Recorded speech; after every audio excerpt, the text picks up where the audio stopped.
guys. I'm just glad they have my local team live for its root for the Marlins on FanDuel Sports Network. Marlins games, announcers, and more Marlins games. Did I mention they have the Marlins? Stream now. Upgrade your family vacation with an unforgettable escape to the Palm Beaches. From outdoor adventures and laid-back beaches to thrilling family attractions and animal encounters, the Palm Beaches have something for everyone. Discover premier resorts with creative kids clubs that will keep the little ones entertained while you enjoy world-class golf and spas. We are the original, the one, the only, the Palm Beaches. Plan your trip at thepalmbeaches.com.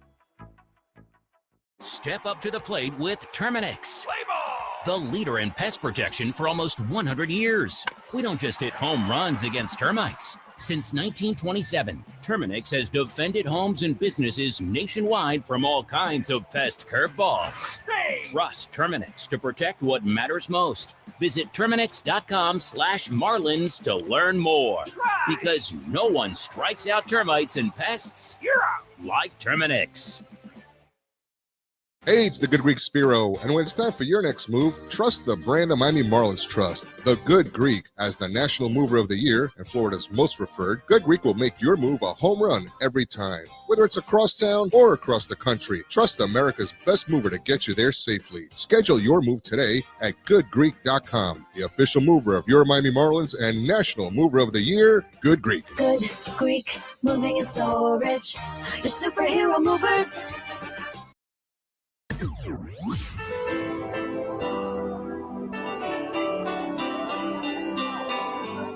Thanks for listening to Miami Marlins Baseball. Marlins Baseball is brought to you by ADT, the official smart security partner of the Miami Marlins, and Norwegian Cruise Line. Experience more at sea. With the 10th Inning Show, here's the voice of the Marlins, Jack McMullen. How about that one, Gabby Sanchez? The Marlins get a win 4-0 over the New York Mets. They officially bounced the Mets from postseason play. We were doing some scoreboard watching for the sake of, I guess, the Cincinnati Reds. It was kind of nice to end the New York Mets season, but Cincinnati did lose to Milwaukee. That meant if the New York Mets won this baseball game, then they were going to the postseason and Cincinnati would have been bounced. But it was a shutout victory, just the fourth time that has happened in franchise history where they get a shutout win on the final day of the season. The Marlins may not be going to the dance, but they're taking the Mets with them, and they hand them a 4-0 loss. Jack McMullen, Gabby Sanchez, final 10th inning show of the year. How did you see this one unfold? Where do you want to start? Do you want to start with Cabby? Do you want to start with the offense? This is blank slate for you, man. It's funny because I'll start with when this series began. I was like, the Marlins are going to win this series. Yeah. That's really what my thought process was. I knew that the Marlins weren't just going to just back down. That's a young team, a hungry team, and a team that's like, listen, we're trying to win too. And it doesn't matter if we're out of the playoffs. At the end of the day, we're trying to come out with a W. So I had a feeling that this was going to kind of be where we were at. Today, I think we start on the mound with Cabby just because we wanted to see not a bounce back game, but where he was going to be kind of with his locating of the pitches. We knew that the velocity was there, and I thought he was absolutely fantastic today. Yes, he did walk some guys, especially in that one inning, but he was able to be resilient and get out of it himself. And I feel like this was one of those starts for Cabby going, after not being able to pitch, then he finally came back. This one he can go into the offseason going, yeah, I'm the man. Yeah. Yes, and Edward Cabrera certainly is the man. Let's talk about that fourth inning. It was a 4-run fourth. That was the only run production of the game. It all came in one frame. And what a sequence it was. An RBI double to left center from Eric Wagaman. An RBI double off the wall in center from Brian Navarreto. An RBI triple down the left field line for Javier Sinoja. That guy sprinted to third base. He went home to third as quick as anybody has in baseball all year long. Then an RBI knock from Xavier Edwards. I mean, the line kept on moving, and that was like quintessential Marlins baseball in 2025. Kind of reminded me of game one of this series, where all the runs came in that fifth inning, where the Marlins, and it's the bottom of the lineup. And we've seen this countless times before, where the Marlins aren't just like, we need the top of the lineup to be able to get all of those runs. we've seen plenty of times where the bottom of the lineup will carry the lineup. You need that to be able to win. You don't just rely on 4 guys. You need to rely on 9. And guess what? There's going to be 4 guys who don't hit and 5 guys that do. And for the Marlins, they have had a very good season where they've been able to get that, the lineup longer, get better hitters in the bottom of the lineup where they're getting production there, all of a sudden turning it over to the top of the lineup where they're able to do some. And guess what? There's been times that the top of the lineup has carried the team. Right. But there hasn't been just one glaring thing where, it's only the top, bottom ain't doing it. Yep. Gabby Sanchez. I don't really have much else for you. I mean, like the Mets, listen, they went to 9 pitchers, but at the end of the day, that doesn't really matter, man. It was an absolute eight pleasure. pitches, right? Yeah, 8 or 9. It was like 8. That. We didn't tie this one. I won this one. Okay, all right. It went to 8 pitchers. Gabby Sanchez, it was an absolute pleasure. It was a great season. Great job. Fun to call games with you. You did a wonderful, outstanding job all season long. I hear it from the fans when I'm walking down and I'm on TV. Hey, Jack McMullen, unbelievable. I said, you are right. He is also a great person too. So great job for you. Congratulations on year 1. Brother, you are a great person. It was such a joy calling games alongside you. Can't wait to do it again next year, baby. All right. You are going to hear from Steven Strom and Eric Wagaman right now. Before we get to that, I do want to tell you, Steven's wearing his T-shirt. He's wearing the gray T-shirt. The I love it when my wife lets me watch Eric Wagaman T-shirt. You're not going to see that via YouTube and X right now. But it's there. But it's there, and Steven is wearing this T-shirt. He was standing by with Eric Wagaman after this game. Wags, what's the emotions right now after this win? I think we're all just stoked that we got the win. It felt like, it felt like a very meaningful game. I know it was to them, and people it still meant something to us. So we're just happy to come out on top. It was a good game all around. The pitching was unbelievable. It felt like they were controlling the game the whole time. So, we had one big inning, and it was enough today. The Brewers beat the Reds, so you guys eliminated the New York Mets. What's your reaction to that? It feels good. It's a really good team over there, really good players. It came down to 162 for them. And, we just played a good game. How much of a building block do you think this year was for this team moving forward? I think it was huge. I think, we started out pretty slow, and I think we, not only got better as players, but I think we got better as, a team and learned how to win Major League Baseball games. So I think it's huge. I think, we're definitely going to regenerate in the offseason and come in to opening day ready to go. I'm wearing my favorite shirt in the world. I love it when my wife lets me watch Eric Wagaman. What was your reaction when you saw me out in the field? Yeah, I was hoping, after I hit that double, it was one of the first things I thought about. I thought, if we win this game, I hope I get to talk to Steven, and I hope he's wearing the shirt. Well, you got your wish. You're the best, Wags. Amazing year. Enjoy your offseason, man. Steven, thank you.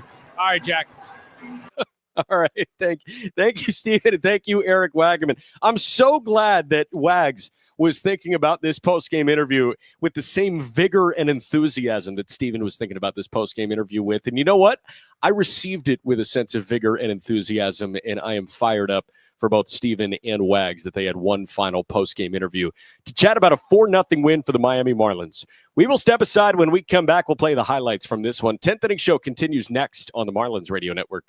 There's some foot traffic right now. First pitch to Heriberto Hernandez, line down the right field line, twisting towards the line. It is a fair ball into the corner in right field. Blake Lively going to send Troy. Relay throw coming home, and he's on line. It is not in time. Head first dive. It's a 2-run triple for Heriberto Hernandez. Conine in for third. Troy all the way in from first base. And the Fish knocked this game up. We're tied at 2 in the home fifth. And just like that, you are a ground ball pitcher. Next pitch, that one a roller over to Alonso. He totally boots the ball. McNeil picks it up, underhand toss to Alonso at first. It kicked away from Pete, and Burt came in to score. He was off on contact there, and Alonso's defensive woes again shine bright for New York. Way back, and all of a sudden, Augustin Ramirez was like, I can get there. And X rolls one up the gut. That's thrown for a base hit. That's an Augustine run right there. He gets on with a single. He swipes second. He swipes third. And Xavier Edwards drives him in with an RBI knock. It's 4-2 Fish in the fifth. How about He jogs out. He's going to take the ball from Sandy Alcantara. Runner at first is his. He hasn't said anything yet, though. Usually when Clayton goes out there, one, he's not running. He was running. He was running. Okay, he is going to go get him. Going to take him. Knuckle bumps all around, and that will be it for Sandy Alcantara's 2025 season. What an interesting season it was, and what an amazing way to wrap it up. Sandy Alcantara gets a standing ovation, and he tips his cap to the crowd beyond the third base duck. Minimum $100 plus a month plan with auto pay plus taxes and fees required. Best mobile network in the U.S. based on analysis by Ookla Speed Test Intelligence Data 1H 2025. Visit T-Mobile.com. Hey, this is Kyle Stowers, and you're listening to the 10th Inning Show on the Marlins Radio Network. Not here without Kyle Stowers. That is for darn sure. The Marlins, a 17-win improvement. Man. Listen, this is closing day. The Marlins do get the win over the New York Mets, 4-0, the final score. Can't wait to talk to you in, 5 months and 26 days or something like that for opening day. We'll talk to you before that with spring training baseball, but this was such a joy to be around. And again, you're not here without Kyle Stowers, a 17-win improvement for the Miami Marlins compared to the 2024 campaign. That is the largest improvement in franchise history among seasons that were not shortened by COVID, by a lockout, or anything else. Let's play the highlights here from this 4-0 win in the final game, game 162 for the Marlins. We're not going to play you scoring getting going. Instead, we're going to play you the top of the third. It was a bit of a sticky situation. You had 2 on and 1 gone for Juan Soto, but Edward Cabrera, he rolled a ground ball to keep this score at 0-0. 1-1, Soto with a bouncing ball up the gut. Shortstop Otto has it. He walks into second, fires to first, in time for the double play. Cabby rolls the ground ball he needed. 6-3 on the DP. Lindor out at second, Soto out at first, and Alonso will lead off the inning with nobody on in the fourth. Now we'll play how scoring got going. In the bottom of the fourth inning, after that double play in the top of the third, it was the 4-run frame for the Miami Marlins. It was a 1-out single from Connor Norby. Carlos Mendoza turns to the pen. He goes and grabs Ryan Stanek, and Eric Wagaman open scoring up. 1-1. Wagaman hammers out to left center field. That is going to split the outfielders, and that one hops the wall in left center. They're going to wave Norby around. Lindor's relay coming home is not in time. How about an RBI double for Wagatak? He opens scoring in game 162. It's 1-0 Fish in the bottom of the fourth. 2 hitters later, Brian Navarreto put a charge into one, and he did more of the same. You said 8. Navarreto puts a charge into one. Straightaway central. Taylor back, and it slams off the wall. Wagaman in to score. Navarreto puts on the brakes around second. He flops back into the bag. He was thinking 3 or 4 off the bat, and it's an RBI double with a little hip turn for Brian Navarreto at second. It's 2-0 Fish in the bottom of the fourth. What a swing by Navi. So hip turn, hip thrust, hip torque, like whatever you want to call it. He was swinging his hips around a little bit at second base after that. Good torsion from him. A hitter later, after a pitching change, Javier Sanoja, the Energizer Bunter, all season long. He played at another for the Fish. 1-2. That one a ground ball that is past the dive of Mauricio down the left field line. It's a fair ball, and it's another RBI double. Sanoja thinking 3, motors into third. He is in without a throw. That's an RBI triple, and it's a 3-run bottom of the fourth. Fish up 3-0 on the Mets. Oh, my goodness. A hitter later, line kept moving. Fourth and final run of the game, plated by Mr. Xavier Edwards. That one looped into center. That is in for a base hit as well. How about this? Sanoja walks in from third, and Xavier Edwards has an RBI knock. 4 across in the frame. 4-0 Fish in the home fourth. Things got hairy a half inning later. The bases were loaded with 2 men gone against Edward Cabrera. He seemed to be tiring. Pete Alonso came up, and Alonso has absolutely killed the Marlins this year. He could have very well tied the game, but it hung up for Javi. First pitch to Pete Alonso. That one drilled out to left. Sanoja ranging over, and he makes the grab. A line drive into center field at 116 off the bat.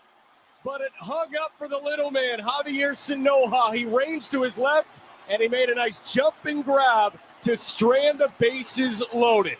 It was hard contact, but Cabrera, he is so fired up. He claps his right hand onto his glove several times and screams looking out to left field. Bases stranded, loaded. We're halfway home. It's 4-0 Marlins. Just an amazing start from Edward Cabrera to end his season again. 26 starts under his belt at a 3.5 ERA. What a year it was for Cabby. A couple of big punch-outs we want to play for you. In the top of the sixth, there was a runner at first and two men gone, and Ronnie Enriquez did his job against Francisco Alvarez. Head start for McNeil, 3-2. That is a called third strike. A slider painted on the lower outside edge. Alvarez insanely frustrated. And New York looks on with a helpless gaze. We go to the bottom of the sixth. So that was the first Alvarez punch-out we want to play for you. The other one, the second threat for the New York Mets. It was in the top of the eighth inning. They were seeing Calvin Fauché. They had two on and one gone. But then Jeff McNeil struck out swinging. Francisco Alvarez came up again. Calvin Fauché took care of him. Payoff pitch is cut on and missed. A cutter off the lower outside edge. Alvarez chased, and he snaps his bat over his left knee after swinging over that. Calvin gets the punch out. He strands runners at first and second, and we go to the bottom of the eighth. It's 4-0 Marlins on the Marlins. And then in the top of the ninth, Tyler Phillips came on. He surrendered a leadoff walk, but then got a fly out to right from Tyrone Taylor. And then Francisco Lindor with the Mets season on the line. A win sends them to the postseason. Bounced in to a pitcher's best friend. 1-0 pitch. Lindor with a bouncer over to second. X has got it to second for one. On to first in time for the double play. What a way to end it. 4-6-3 on the DP and the middle infield tandem that has been amazing all season long. X to Otto to Wagaman. The Marlins enter the long nap after the 25 season, and they take the Mets with them. The final score on Sunday in game 160.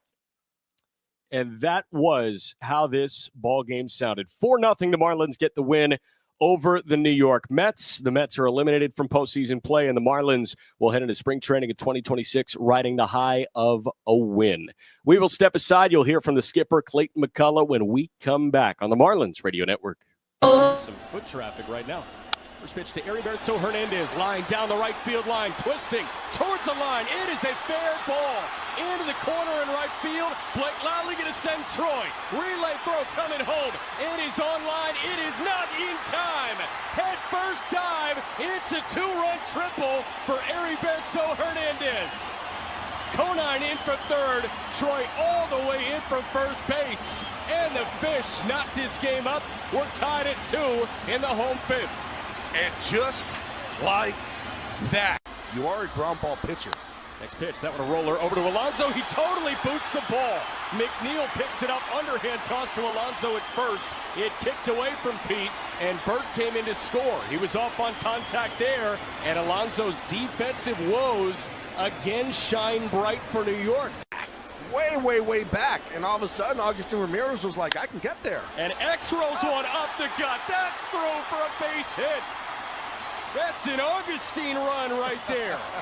He gets on with a single. He swipes second. He swipes third. And Xavier Edwards drives him in with an RBI knock. It's 4-2 Fish in the fifth. How about? He jogs out. He's going to take the ball from Sandy Alcantara.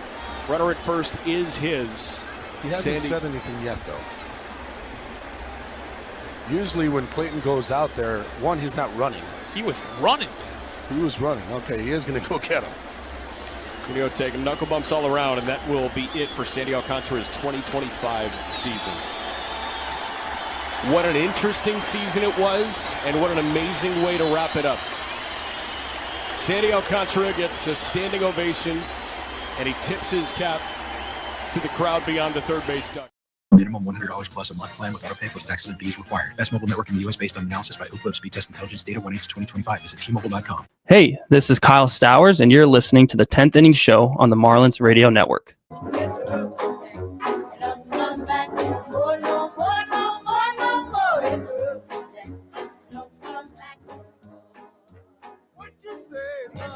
and home, just want to say a humongous thank you to you for tuning in all season long and on game 162. See plenty of players and coaches with their families on field right now. Kids still running the bases here at Lone Depot Park. We just played you how this one sounded. You'll hear from the skipper, Clayton McCullough, in a moment. But I do want to tell you what the playoff field looks like. Jeff Passan just tweeted it out. 12 playoff teams are officially set, with the Reds getting in and the Mets not getting in with that loss to the Fish today. The wild card round, it's going to be Red Sox, Yankees in New York. How about that? The Blue Jays get a win today when they needed it most. Toronto gets that first round bye. They also win the American League East. So Red Sox, Yankees in New York. You got Detroit, Cleveland at Progressive Field in Cleveland. You also have Cincinnati going to the Dodgers on the National League side, and you have the Padres taking on the Cubs at Wrigley. That all starts on Tuesday. 4 teams with a bye in the American League, Seattle and Toronto. In the National League, Milwaukee and Philadelphia. Seattle will host the winner of Detroit and Cleveland. Toronto hosts the winner of Red Sox, Yankees.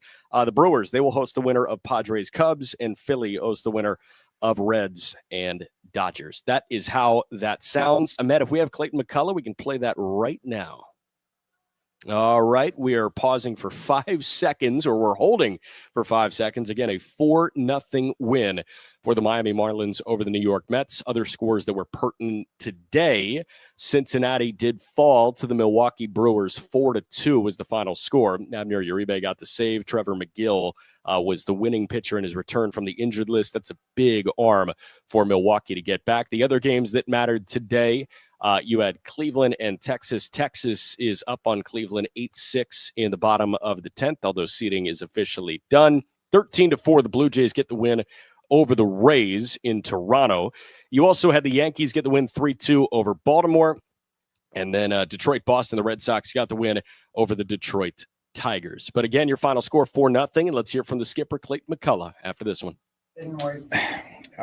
Great way to finish. I think not only, really well played, game on our side of things. Cabby flashed, good for him to finish that way. His stuff was, outstanding. So he looked strong. Stuff was great. Outside of, some of the walks there, I think, his ability to miss bats and, when they hit some balls hard. It's, in days where, you got guys in a good spot to make plays. And so, I think finishing this way, winning our last series here at home, going out this way and playing well, and proud of our guys to finish strong, and the way they approach this weekend after the disappointment earlier in the week in Philly. How difficult is it to see this season end, given how close all the guys were and what they were able to do? Yeah, it's always when sitting in there, we're joking. I'm like, what's next? You're so used to the rhythm of the season, and to have seen so many that took advantage of opportunities. And I think this group, watching them as this season continues to progress, they do. They really enjoy playing with each other. There's a desire to win and the belief in themselves. So that part, we're all going to have to say goodbye to each other for a little while, but I think, we're leaving here with a good taste in our mouth. And I think, a lot of confidence heading into an important off season for, the guys in there and our staff to continue to look to get better. And so we know next year, nothing is guaranteed, but nice to finish this way. How can they build off of all the experience from this year and take it into next season? I think it starts with what is it? One thing that you can play here, and that there's a bit of time initially where it's trying to survive at the major league level, and we've seen a number of individuals this season that had spurts of good play, had to make adjustments. You get back going, make further adjustments. That's just the nature of the ability to be able to stay up here and perform year after year. So good from that end, and that pitching and defense, winning small battles within games and bats. So those give you a chance to, be in a position to win. So I think learning how to win, and I think we got closer to that this year. We're still going to have to take some further steps to get where we want to get to. But I think we have a group that really believes in each other, and we'll be excited to come back, for 26. This weekend with Sandy, Yuri, Cabrera, just moving forward, if everyone sticks around healthy, how dangerous that could be Yeah, for sure. And you throw Ryan Weathers in there. You get Max Meyer back healthy. We have Braxton coming back. What Jansen Junk was able to do this year. So you never can have enough arm talent. You never can have enough starting pitching. So, but it's exciting to think that, a real strength of our team, I believe has a chance to be, on the mound, and we have athletic guys who can defend. So having Sandy finish the season the way he did, Yuri, the outing yesterday, and really, Yuri's really the whole body of work. You step back, it's a very, very solid set of starts, and Caddy really all season long took some really, really big steps in his trajectory as a starting pitcher. And so everyone's going to dream on health, which when you certainly desire for, but we feel like we have a lot of talent in there on the mound and more coming. So that's very exciting. How important do you think it was for Cabrera to go out there and make those last 2 starts, given the great season he had to finish it off? Yeah, we did. To come back and feel healthy and be able to certainly flash the stuff that he had prior to the shutdown, and to, as you said, ways pick up kind of where he had left off, and to finish what was overall a really terrific season in so many aspects for Cabby. His commitment to filling up the strike zone, his willingness to open up his arsenal and utilize his curveball, and slider. So now it's a full mix with plus stuff across the board, and he just is believing more and more in what it's going to take for him to be, successful. Clayton, before the series, you had a conversation with your team. How do you think they responded? And did you have any hesitancy of maybe having that, little bit of a meeting with a young team if you're maybe trying to do too much? No, because the meeting was much more.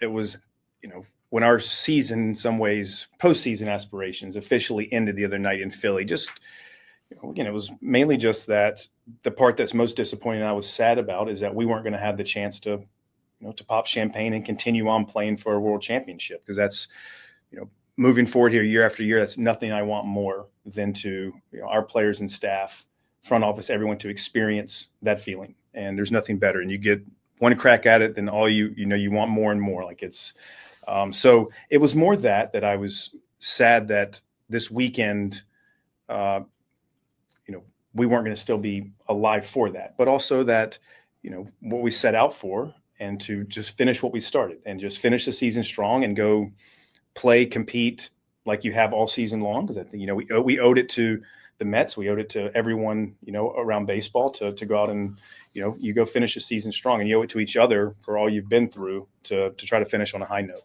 That decisive inning where the runs were scored, just 3 of the 4 RBI hits were by rookies. It happened all season. Just how unique of a situation. You came from a team that's very veteran heavy, to see what your team's able to do this year. I think, and now they've been so many young players, rookie players have been provided an opportunity here, and a lot of them have run with it. And we've seen some really, really high moments, and then also some of the learning curve, some of the part of just being a less experienced player at the major league level, come out as well, which we're okay with. The coaching part, the teaching part was what myself and our staff love to do. So to see Eric come up with a big hit there, Navarreto just, been a great story since he's come up. And while he hasn't got a lot of opportunity, when he has, you can trust him, and he's done very well. And then behind the scenes, he's just a very selfless teammate. So when guys like that come through, it's a shot in the arm for everybody, because, everybody wants to pull for people like Navi and Sanoha. He just, what else has he not done this year except maybe play right field and catch, right? He's done a little bit of everything for us. And Xavier, I thought Xavier finished the season really strong. It was good to see X come back and slash line drives around the field like we know he's capable of doing. So, the youthfulness, the aggressiveness our guys showed on the bases again today. So, we have got a lot of contributions from young players, and, moving forward, that'll continue to be something that we'll need to count on. Touching on the coaching, how would you evaluate you and your coaching staff's first full season in the big leagues? Let's see. What was it? June or so? Was it? Yeah, C minus. Okay, I'll say a C now. How about that? Look, I think I'm proud of our coaches because they showed up, and this is not just our on-field coaches. This is our training crew and our strength and conditioning and our nutrition side of things. It takes, every aspect to have our players, the mental performance side in a good space every day, both physically and mentally, to go out and perform. And the thing that stood out to me the most is no matter what kind of stretch we were going through, and, there's always guys struggling, sometimes as a team we struggled, and they showed up every day. And it was a very consistent approach to how we were going to, continue to look to just try to get better and try to go win that night's game. And so that steadiness and consistency that the coaching staff and everyone showed, I think, played a really important part of keeping, the clubhouse and the players just in a steady state. That's the expectation every day, is no matter what has happened, right now is all that matters. And let's just go try to, win today and win this moment. 17-game improvement from last season, but you said no postseason. Would you consider the season a success? I think our season, I considered a success because we set out to really try to improve as many as we could across the board, player-wise. And I believe we we did that to some extent. And I think, as a coach, is not going to sit here either and take but so much credit for that. I think that was we had a very hungry group of players that wanted to establish themselves as major league players. They want to win here, and they were very motivated each day to get better. And so, and do believe, we look back on this and think, a lot of guys that got opportunity, of course, he became better players, better teammates. And so from that end, do see it as successful, and know that next year is going to be harder than this year. As crazy as that sounds, I think we're going to have to play better. We have to play more consistently. We have those same individuals who took steps this year have to continue to take steps, and we need others that are going to come up and compete for opportunity to be ready and come up and contribute. I like the big picture question. I'm curious, with the bases loaded, Cabrera had walked, the bases loaded. How close were you to bring in Ronnie? And when it was first hit, the line drive by Pete, what did you think? Yeah, Pete coming up there. Pete has had a nice run of success against us, not only this year, but historically. And, Cabby had earned that chance, that moment in the game to try to get himself the win, try to pitch himself out of that jam. Even with the pitch count that he had going into today, it was pretty much right there, very close. And so it was looking at that moment with Cabby and giving him one more chance to, get himself out of that inning and have an opportunity for a win. Talking about Javier Sanoja, his energy on the field and even during the pre-games practice, how would you describe his season? Phenomenal. I think what's stood out to me the most about Javi, not only the big moments that he's had, it seems like he comes up with, big hits, big at-bats, defensively, the versatility, and not just that he can play a lot of places, but he plays them very well. And so, and he's always ready for whatever is asked of him. There's stretches where he doesn't play a whole lot, and he's coming into games and he prepares himself the same way, and he's always ready. And then times when it's a string of games when he's starting a bunch, you can count on Javi. So that's, I think I love the most about him is that I can trust the at bat, I can trust the player, and he does. He brings a lot of energy to our team. Is there maybe, for the fans and the people in the media who maybe forecasted low expectations for the 2025 Marlins, is there a message you would want to communicate to them, given what transpired and how they played better than most would have assumed they would have? I think the only thing I have on that is that we were not going to be concerned with any of the outside expectations, and they were fair. We had a lot of somewhat inexperienced and unknown personnel that were going to get chances, and that I hope that they appreciated when they came out to watch our guys play here at home or watching us on TV on the road, that they took solace in that our guys played very hard, and they each night laid everything they had out there to go try to win a game. And so that's what I'm most proud of with this group, and I hope our fan base see that and recognize that there are some very talented players here, and that it's a group that loves to play and will fight all the way till the end. All right, that was Clayton McCullough. After this one, Clayton had plenty to say after a 4-0 win for the Marlins over the New York Mets. We will step aside for one final time. When we come back, the last 10th inning show concludes on the Marlins Radio Network. At Lone Depot. Some foot traffic right now. First pitch to Heriberto Hernandez, line down the right field line, twisting towards the line. It is a fair ball into the corner in right field. Blake Lively going to send Troy. Relay throw coming home. It is on line. It is not in time. Head first dive. It's a 2-run triple for Heriberto Hernandez. Conine in for third. Troy all the way in from first base. And the Fish knock this game up. We're tied at 2 in the home fifth. And just like that, you are a ground ball pitcher. Next pitch, that one a roller over to Alonso. He totally boots the ball. McNeil picks it up, underhand toss to Alonso at first.